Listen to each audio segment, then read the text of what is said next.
If online comments are getting inside your head, listen to this.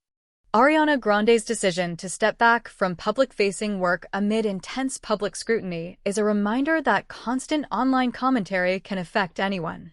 But what about people who don't have a team, family, or millions of supporters around them?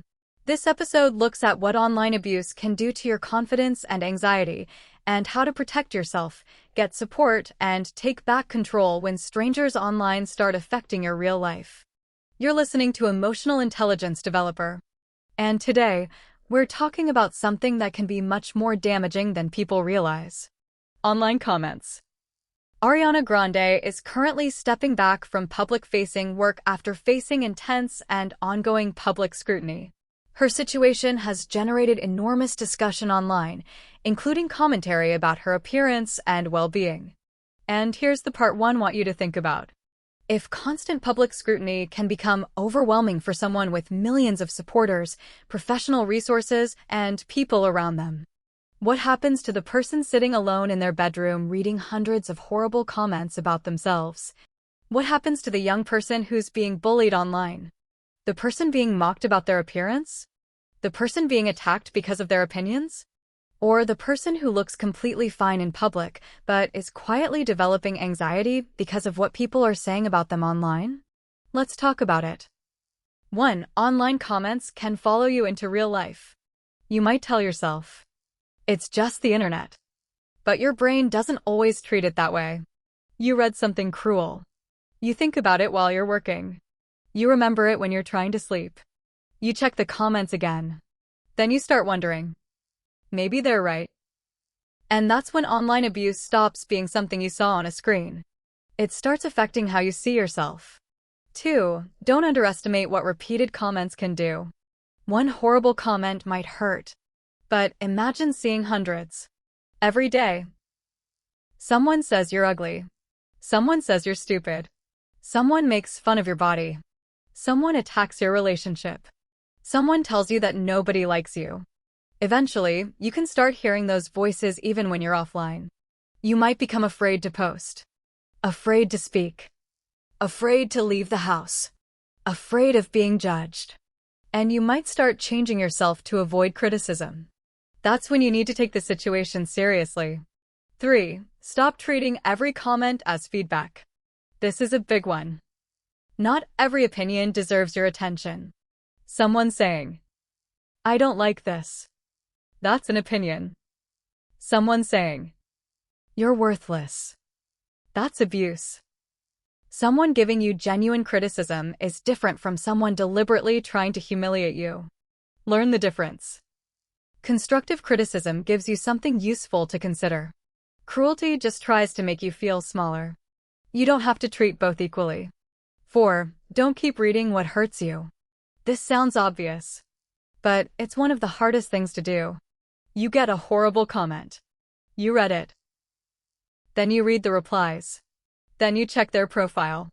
Then you look for more comments. And suddenly you've spent an hour consuming things that are making you feel terrible. Stop. You don't need to know what everyone thinks about you. Your first defense can simply be leaving the conversation. 5. Use the tools you've already been given. Block. Mute. Restrict. Filter words. Limit comments. Turn off notifications. Close your direct messages if you need to. Take a break from the platform. These aren't signs that you've lost. They're boundaries.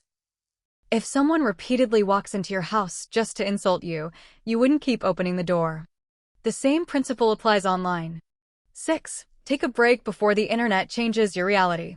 Try something simple. Log out for 24 hours. Don't check your mentions. Don't search your name. Don't look at the comments. Go outside. Exercise. Cook. Read. Talk to someone. Do something that reconnects you with the physical world. Because when you're constantly staring at a screen full of opinions about you, it becomes very easy to forget that the internet isn't the entire world. 7. Talk to someone who knows the real you. Online strangers might know your username. They might know what you posted. They might know what you look like. But they don't know your entire life. They don't know your character. They don't know what you've survived. They don't know what you're capable of. Talk to someone who does. A friend. A family member. A mentor. Someone you trust. Tell them what's happening. Don't sit alone with it. 8. Don't let the comments become your inner voice. This is where you need to defend yourself emotionally. When you catch yourself thinking, maybe I'm actually worthless. Stop. Ask, is that my belief about myself? Or, is that something someone repeatedly said to me? Those aren't necessarily the same thing. You need to separate someone else's cruelty from your identity. A stranger's comment isn't a psychological assessment of you. 9. But don't automatically dismiss every criticism either. There's a balance here. Not every negative comment is abuse.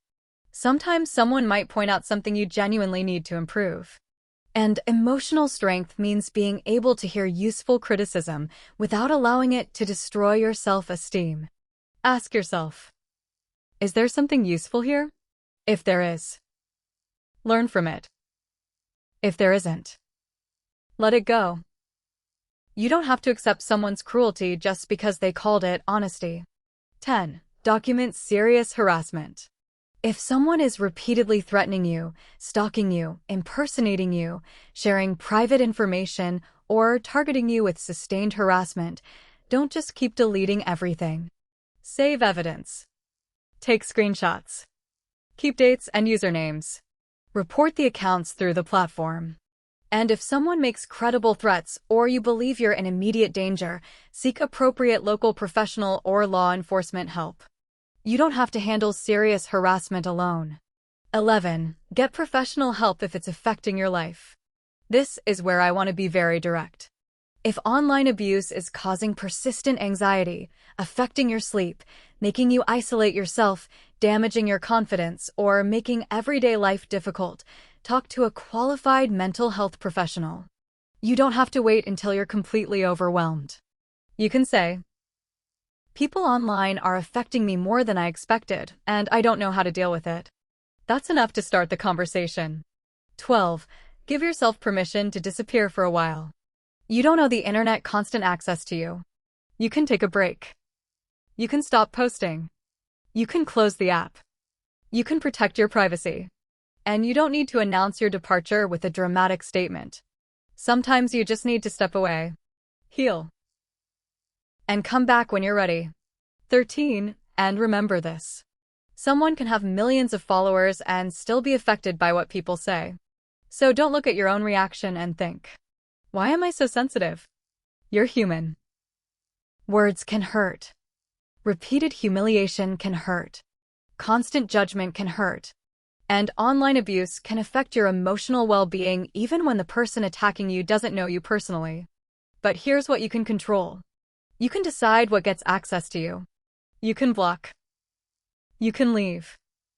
You can ask for help. You can talk to someone. You can get professional support. And you can stop allowing strangers to have unlimited access to your attention. 14. A final message. The internet can make it feel like everybody is watching you. They're not. And even if someone is watching, they don't get to define you. Don't build your identity around the loudest people in your comment section. Protect your peace. Protect your attention. Protect your confidence. And if online abuse has already gotten deeper than you can handle alone, don't hide it. Tell someone. Get help. Step away. Give yourself time to recover. Because the goal isn't to become so emotionally numb that nothing hurts anymore. The goal is to become strong enough to know what deserves your attention and what doesn't. Not every voice deserves a place in your head.